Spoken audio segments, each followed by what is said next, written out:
জয়ের পরও কেন মোদির উঁচু মাথা নিচু হল?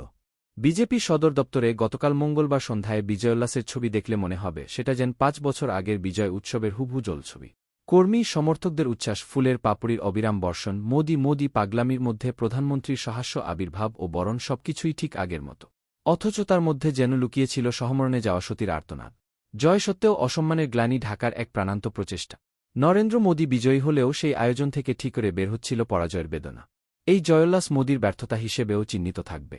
আগের বারের তুলনায় বিজেপি এই ভোটে ৬-৩ আসন কম পেয়েছে। ২-৪০ আসনে থমকে যাওয়ার অর্থ সরকার গঠনের ম্যাজিক ফিগার থেকে ৩২ কদম দূর। বিস্ময় এটাই, এই ৬৩টি আসনের মধ্যে ৪৪ আসন বিজেপি হারিয়েছে ৩ রাজ্য, উত্তরপ্রদেশ, হরিয়ানা ও রাজস্থান, যেখানে ক্ষমতায় রয়েছে বিজেপি। এই বিপর্যয়ের অন্যতম প্রধান কারণ দলিত মন ঘুরে যাওয়া। ২০১৪ সালে কংগ্রেস বিরোধী হাওয়ায় ভেসে নরেন্দ্র মোদি প্রধানমন্ত্রী হয়েছিলেন। তারপর ধীরে ধীরে জাতপাতনির্ভর হিন্দি বলয়ে নতুন সামাজিক জনবিন্যাসের দিকে তারা মনোযোগী হন। দলিত ও অনগ্রসরদের কাছে টানতে শুরু হয় বিজেপির সোশ্যাল ইঞ্জিনিয়ারিং।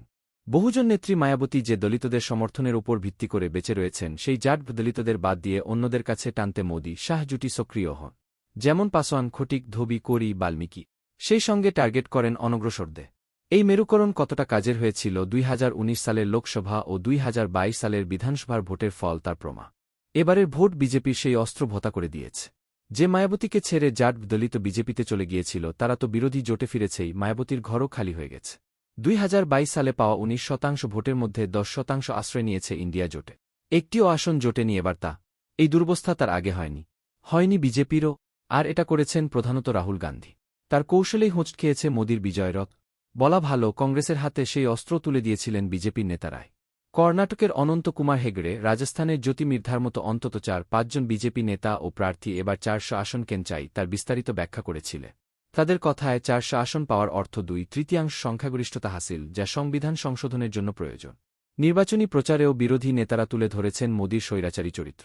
তারা বুঝিয়েছেন গণতন্ত্র সাতলে যাওয়ার অর্থ ও বিপদ কী।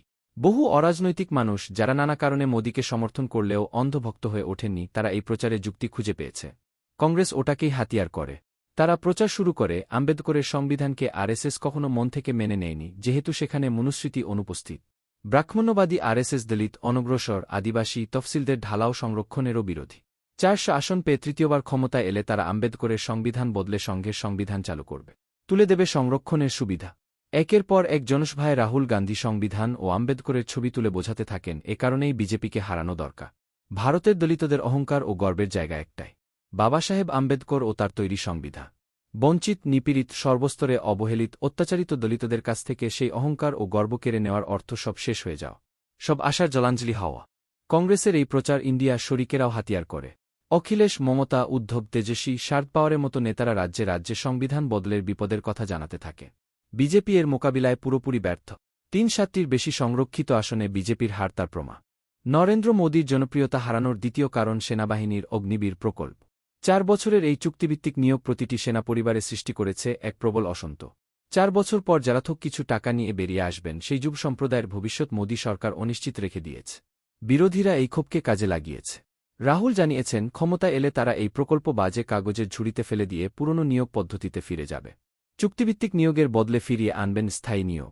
বাহিনীতে ২ শ্রেণীর জওয়ান সৃষ্টি করবেন না। রাজস্থান, পাঞ্জাব, হরিয়ানা, উত্তরপ্রদেশ ও বিহারে এর ফল দেখা গেছে। দলিত, অনগ্রসর, তফসিলদের এই জাতিগত উষ্মার পাশাপাশি বিজেপির বিরুদ্ধে এসব অঞ্চলে জড়ো হয়েছে কৃষক অসন্ত। যে হরিয়ানার ১০০টি আসনই গতবার বিজেপি পেয়েছিল, সেখানে এবার ৫টি কেড়ে নিয়েছে কংগ্রেস। পাঞ্জাবের সাফ হয়ে গেছে বিজেপি। ক্ষমতায় এলে ফসলের সহায়ক মূল্যের আইনি স্বীকৃতির প্রতিশ্রুতি বিরোধীদের প্রত্যাশা বাড়িয়েছে। এই ত্রিমুখী প্রচারের অভিমুখ ঘোরাতে মোদি চেষ্টার অন্ত রাখেননি। খাড়া করেছেন মুসলমান জুজু, টেনে এনেছেন রামমন্দির নির্মাণ, ভয় দেখিয়েছেন মঙ্গলসূত্র কেড়ে নেওয়া। লাভ হয়নি। তৃতীয়বার মোদি নিশ্চয় প্রধানমন্ত্রী হবে, কিন্তু শুরু থেকেই সব দিক থেকে চাপে থাকবেন নরেন্দ্র মোদি। সরকারে তাকে চাপে রাখবেন চন্দ্রবাবু নাইডু, নীতিশ কুমার, জয়ন্ত চৌধুরী, চিরাগ পাসওয়ানেরা, সরকারের বাইরে উজ্জীবিত কংগ্রেসসহ গোটা বিরোধীকুল। এই চাপ রূপান্তর ঘটালে তৃতীয় দফায় দেখা যেতে পারে এক অপেক্ষাকৃত নমনীয়, বিনীত, গণতন্ত্রী নরেন্দ্র মোদিকে, যিনি ঈশ্বরপ্রেরিত নন, পরমাত্মার অংশও নন এবং অবশ্যই নশ্বর।